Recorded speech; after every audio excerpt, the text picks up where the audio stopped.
health and wellness. Today, we're going to talk about keto. Join the City True Stories is a program that highlights people and organizations having an impact in our city. All too often, we hear about the dysfunction and the problems in our culture.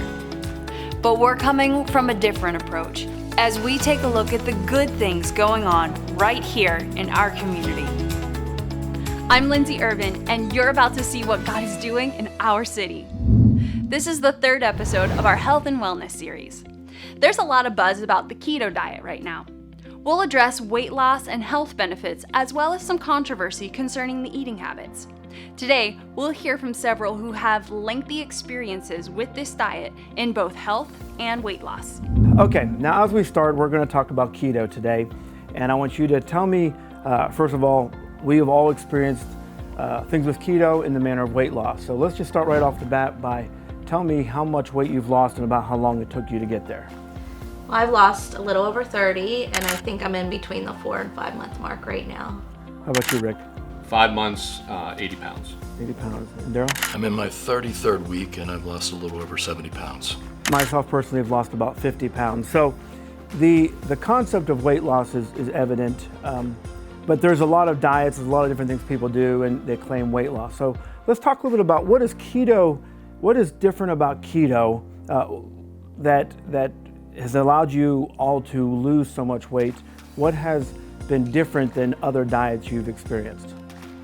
For me, it's been the fact that I don't have a whole lot of cravings, which I always had with other diets. They just seem to have disappeared for the most part. And my hunger level isn't very strong. Sometimes I even have to remind myself, oh, it's time to maybe eat a meal. So that's really diminished for me also. So those are the two big things for me when I compare it to other diets. How about you, Rick? I've done just about every diet out there, and it all seems hard work. It's a struggle. I crave all the time, and whether keto, the only thing that I can relate with keto, because it's pretty simple to me, is the fact that in keto you have to cut out all artificial sweetener, and I like sweet and low in my coffee. I can't drink it black, so sweet and low is my thing. And my wife had told me that artificial sweeteners make you crave sweets. So whether that's the case or not, I don't know, but I didn't have any choice, didn't know any different.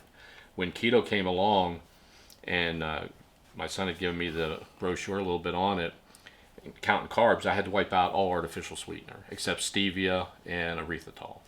I used stevia, didn't like it. Took about 5 or 6 days to get used to it. Now I'm on, I'm not on keto. I'm on maintenance, really, eating whatever I want, and I still use the stevia. There's no problem at all. I mean, 1 packet in my coffee, so I use less, and I don't have the cravings that every other diet I always craved. Sure. Okay. Daryl, how about you? What's different? The cravings, just like they're saying, was one thing. When I started, I lost pretty much the cravings within three days, I would say. But what's different about this compared to other diets is you don't really have to exercise. You can, but it's not a requirement. Just because of the way the body is processing things. Now, other exercise or other diets and such, and even if you aren't dying, what the body does, it's utilizing glucose for energy, for fuel, and it's getting that from sugars and carbs. This is different, and it's the opposite of what we normally think, is that you increase the amount of fats that you're bringing in, that you're eating, as opposed to the carbs. So you're increasing your fats, lowering your carbs, and the body then starts, because it's restricting carbohydrates, the liver starts making ketones, which then the body uses those for energy instead of the glucose. But I found it, I don't want to say easy, because I don't want to confuse people, but it's probably the easiest thing that I've ever done. And it didn't take long. I mean, in the first 3 weeks, I lost 25 pounds. And what's interesting about this too, and I hear people say about a lifestyle, and it is more of a lifestyle, but you feel a lot healthier.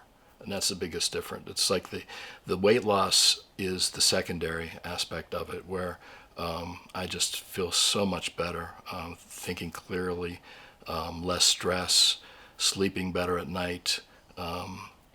Those are just some of the things that I've experienced. So, Rick, back to you. You started keto after you've lost a decent amount of weight. What made you move to keto versus what you were doing that was seeming to be successful? Why that change? Well, every diet I did, I hated. So every day, it was work. I do go to the gym. And when I'm at the gym, I'm thinking, I ain't crazy about it. So let's sweat as much as I can sweat, because that's the key, sweat, okay? So that's what I would do. So the diet, the gym, yeah, and nothing ever stuck.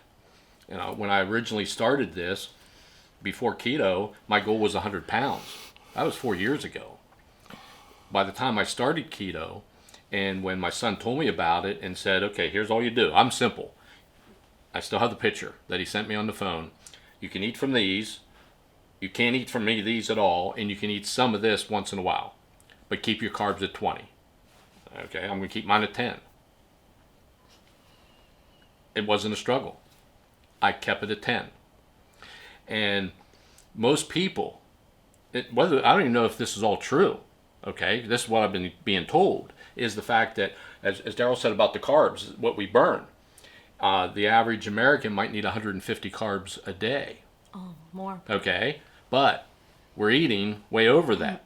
So what happens is it's stored as fat. So if we would cut down on the carbs, it burns.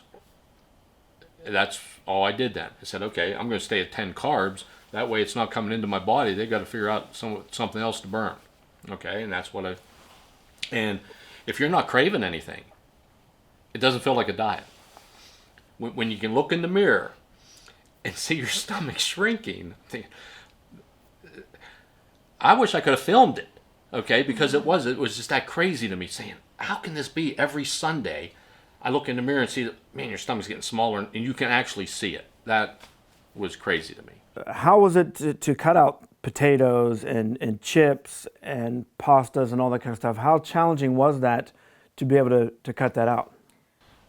When my dad told me about it and was asking us to do it and told us what we couldn't have, in my mind I was, no, I'm not doing it. I was fighting it. And really, it begins with your mind. It's a mindset to say, hey, am I willing to try it? And once you do try it, they've talked about 3-4 days in, the cravings just aren't there. You don't even long to have that stuff that you've eliminated. There's no part of me that needs to sit down and have a bowl of spaghetti right now. I just don't crave it. And so it's what you're putting into your body has changed all those cravings around for me. Anything from you guys?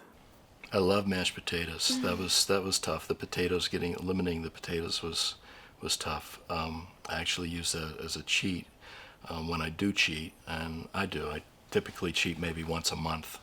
Well, what's interesting about cheating is that if I cheat big time, like just out to tell this story, I went to Olive Garden in State College one Sunday, and I just ate and ate. I mean, I thought, if I'm having a cheat day, I am going to cheat. And I think I had two bowls of zuppa Toscano and 5 breadsticks. And what's interesting, though, and it was great. I mean, it was good.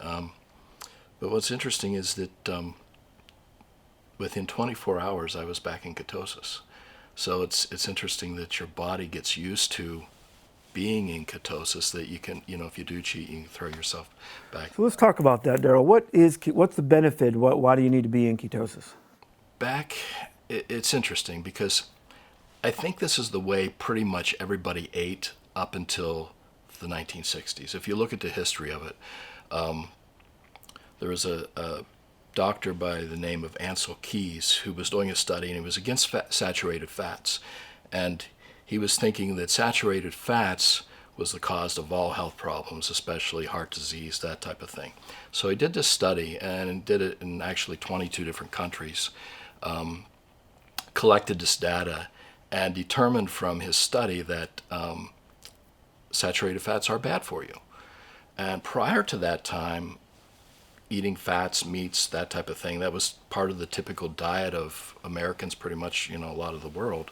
But when he did this study, he had this hypothesis, but then he only utilized the data that he found that proved his hypothesis. So it ended up being that the study, when they found out later, was a bit bogus. But then in the 1970s, George McGovern, senator at the time, put together a committee, and they were going to form this new idea of diets in America. And they came out with this report in 1977, and which gave us basically the food pyramid that we utilize today, putting fats at the top as very small amounts and carbohydrates at the bottom. Well, if you look at the research from 1977 to today, basically, obesity has increased dramatically. It went from, in the 60s, it was at 10%, and right now in 2020, we're looking at 42% of Americans are obese. So from 10% to 42%. Diabetes, the same thing. It tripled in that amount of time. And what happened is they totally changed the way that the body utilizes food, so that, again, we're so used to the body using glucose. Carbohydrates gets glucose from carbohydrates because you're eating all those carbohydrates that we're told to eat. And you reverse that, and if you make the fats what you eat, okay, more fats, with ketosis they recommend 70% fats, 25% protein, 5% carbs. Like Rick, the 20 grams, I pretty much stuck with 20 grams here and there. I mean, I'm not into the macros details of it exactly, but so you turn that upside down, and what happens is the body starts utilizing the fats from the food and the fats that you've stored, so that it uses the fats, because if you're giving it fat, obviously it doesn't need fat, so it's burning that fat. The brain's able to function better, the body's able to function better. You're getting more energy out of that than utilizing the glucose from the carbohydrates. So it's really the reverse of what we have been taught to think. So I really think, and they're even saying that if we continue at the rate that we're going right now in America, if they don't do something about how we eat, what we eat, they're saying within the next 10 years, 50% of Americans are going to be obese. It's a big thing for the medical field. I think even 12 years ago, I saw a statistic that just on obesity, we spent $147 billion in the medical field just dealing with obesity. And I don't know, whether, I hear, I've had several nurses say to me, friends say, you really need to be careful about that. Don't be eating those fats. You're going to do something, if you have heart disease, you're going to cause heart problems. And it's that mindset, and it's really the opposite. It's really the opposite of getting away from that mindset and retraining the medical field, retraining doctors, nurses, and just rethinking this. Okay, that's the only thing. No, my blood pressure, no medicine. It'd be ridiculous for me to take medicine for blood pressure now. I monitor my blood pressure. Normally it's in the now 110, 115 over 65 or 70 without any medicine.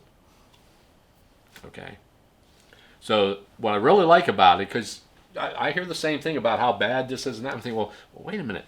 I had blood work done. I had all kind of tests done before, and then just 9 months later, all the tests and the numbers are unbelievable. So I don't know that that it's all true what the medical field's saying. Yeah. Now, granted, we're not medical. None of us are medical doctors, and I do believe that there's enough research out right now from the medical field to dispute what some people have been trained in over the years.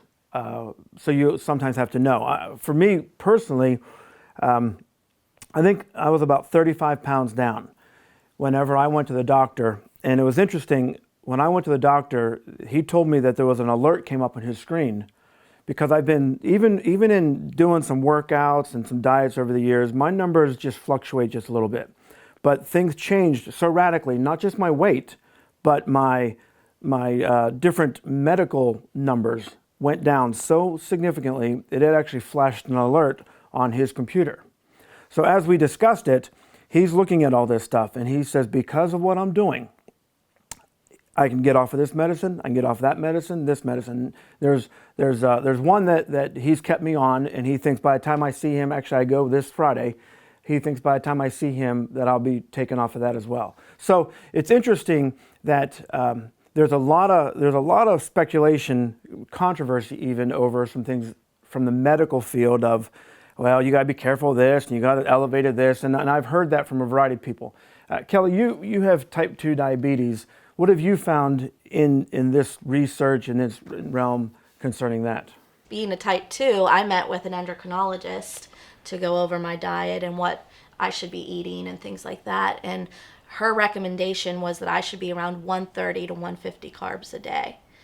And I said, I will never be off my diabetes medicine if I'm eating 130 to 150 carbs a day.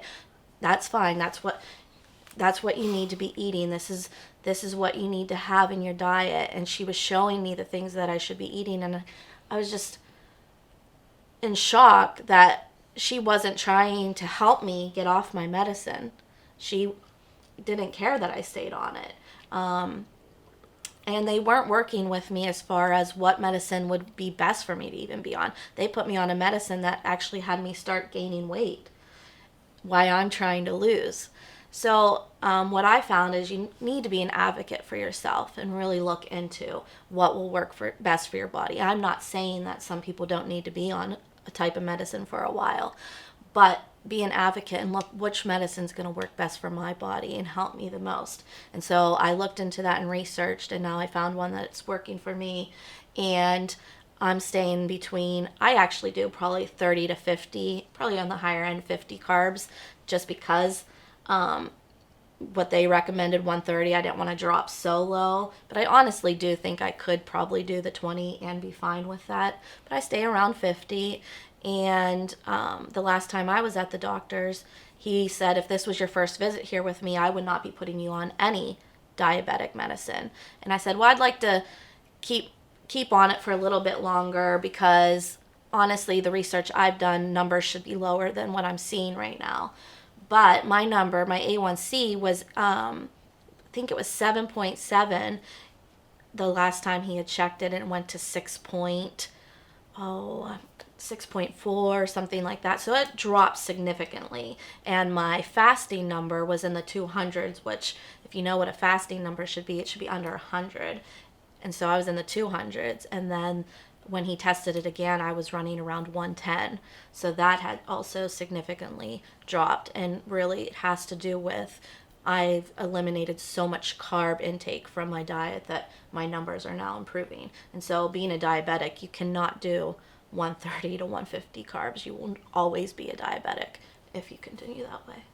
And we've seen studies, we've seen videos, read papers of the variety of health benefits people have had with autism, with diabetes, and what we've experienced as well. So it's much more than just a weight loss fad diet. Yes, it helps with ADHD, it helps with epilepsy. That's actually the reason keto was started, is to help with epilepsy. I have very few headaches now, where I used to have headaches almost every day. Now I just don't get them very much. We don't eat out maybe as much, and we're not stopping at McDonald's and Sheetz because there's nothing really we can get there. Right. So we're not making those extra stops that we used to make. So in the end, maybe we are spending a little bit more on our grocery bill, but because we're not doing those other added things, we really are saving in the end. I totally forgot about the test strips, okay, because I didn't test that often. But I would highly recommend that somehow you point that out, that they should, okay? If you're going to do keto, I think I was probably 3 weeks in before Keith brought over some strips and was telling me about what to do, and I'm thinking, well, I don't even know what you're talking about, okay, but hey, I'll do it. So I tested it. Now, that's where it got a little strange, because mine was darker than the darkest color. I thought, well, I'm in ketosis plus, okay? I'm thinking, wow. Yeah. And for about the next 3 or 4 times I tested it, the color was dark. It was almost black. Yeah, It was darker than the darkest. I'm thinking, Okay, I don't know what that means, but that must be a good sign. And maybe that's why my stomach was shrinking so fast or something. I'm looking at this thing a while. And then I maybe only tested once every 3 days. And it got to the point where it came more that in the graph, I was more in the middle. So during the whole 5 months, probably the lowest I ever got was if there was 5 colors, I was maybe the closest I ever got was the second one from the lightest. And what they say about being in ketosis, just so the people are aware, that's the ultimate place to lose weight. That's where you're going to lose the most. So it's not, if you're not in ketosis, you can still lose on keto. Like I said, because of being a diabetic, I have to eat, I eat a little more carbs than these two do. And I'm still losing. Maybe not at the rate that they've lost, but I'm still losing. And I'm probably not in ketosis because I'm more towards the 50 carbs a day. So you still lose, but you're going to lose more being in that end of things. Yeah. So as we wrap this up, how would you encourage someone that's considering they want to lose weight? What are some things you could say, here's why you should do this? For me, it was I want to lose weight and I want to get off my diabetes medicine. I don't want to be a diabetic any longer. And diabetes will always be in my system. Even when I get the numbers under control, it can easily come back if I choose to eat wrong again. So it's always going to be there. But am I willing to control it? Yeah, that's what I want to do. I want to be able to control those numbers. And so for me, doing this and along with my husband also helped, having a partner, having someone to be accountable for. We had a group that weekly we would weigh in and say what we were losing, and that also helped me stay focused on it. So I would encourage people to have someone that they can be accountable to. And what are your goals for this? Because it can be so much more than just weight loss. And go in with a mindset that it has to be in your mind that you're wanting to do it and you're willing to do it. And then, like we've said before, it's one of the easiest things that we've done as far as diets go. And I don't even want to call it a diet anymore because I really do believe it can be a lifestyle.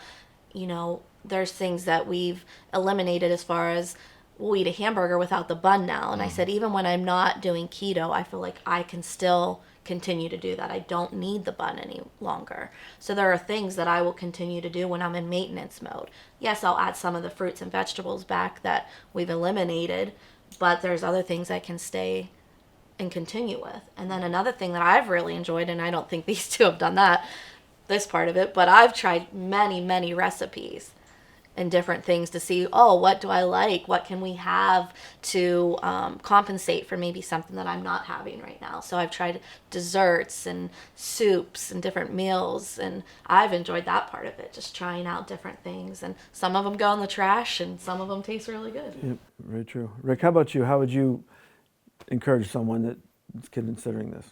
Health-wise, I'm 63 years old, and to know that when I'm out in the woods hunting and I'm going up the hills and down the hills and can stay with the rest of the guys, and that's a huge advantage, okay? I'm not putting the strain on my knees with the extra weight. So I can move, I can keep up. When I'm at the gym and I can do I do the treadmill, I can put it up to 15% incline, which is as high as it goes, and walking at 4.4 miles an hour, and I can do 40 minutes of that without any trouble. And I'm thinking, okay, wait a minute. Before you could forget that. So just the healthiness of it. Okay, I mean, when we think about what I hear, the lasagna, okay, the Italian and all that kind of stuff with the lasagna and the different things is. In America, it seems to me that we put more emphasis on food than life. I don't know any other country that does that. Okay, so from that standpoint, is it really worth it? Do you want to have a long, healthy life? Then you got to watch what you're putting in. Okay, and I mean, like I said, I'm 63. I would have set this goal when I was 50, but I just didn't know anything about it. All right, so Kathy, we heard from Rick, Kelly, and Daryl about a variety of things in their experience with keto. Talk to us a little bit from your perspective, a little bit different than some of theirs. What have you experienced with keto? Well, what I've experienced was the fact that it's taking me a whole lot longer to lose. just because of some other issues that I have going on in my body. So what's taken you all months has taken me a year and a half to 2 years. But that's okay. Everybody's going to be different. But one of the things that I found for me, I have had psoriasis on my body somewhere since I was 16 years old. The feet, and then it would move to the ankles and move to the knees. It just moved. And one of the benefits for me of keto, and I'm not sure whether it was taking out the sugars, taking out the grains, combination, but what I have found is my psoriasis is gone. Doctors would try to give me creams that alleviated any of the itching and whatnot. Nothing ever took it away except this way of eating for me. So I asked them, and I'll ask you, if somebody is considering weight loss and changes in their health, what would you say to someone? Why is this something that they should consider? Well, we all know that the standard American diet is a very bad diet. I mean, it is just loaded. We are upside down. They're telling us eat more grains, all that kind of stuff. You've got to have the healthy fats. You've got to have just that more rounded look of food. But you also need to remember that our grains are so polluted with toxins. And that's what's causing a lot of the issues with people having reactions. And that's why you've heard celiac going through the roof, because people are now their body's starting to fight that. And they don't want that. So I would say the best thing you can do is get rid of the junk. Try to eat as clean as possible, and you have nothing to lose. You have absolutely nothing to lose but the weight, the pain. For me, the psoriasis, what's it going to hurt? That would be my suggestion. You have nothing to lose. I just want to say thank you guys for sharing. I know all of you. I've seen you before keto and looking at you now, and I know some of us are still continuing on this journey. And it's exciting to see how many people around our area, not just the four of us, are doing this and doing well with it. It's very exciting. And I just want to tell you thank you for stopping by and spending a little bit of time with me today. That's all the time we have today. Thank you for watching Joy in the City True Stories. Let me encourage you to watch other episodes of people and organizations having an impact on our community through our Facebook page and YouTube channel. Then join us back here next week at the same time for another True Story episode. Be encouraged, because God is moving in our city. God is on the move.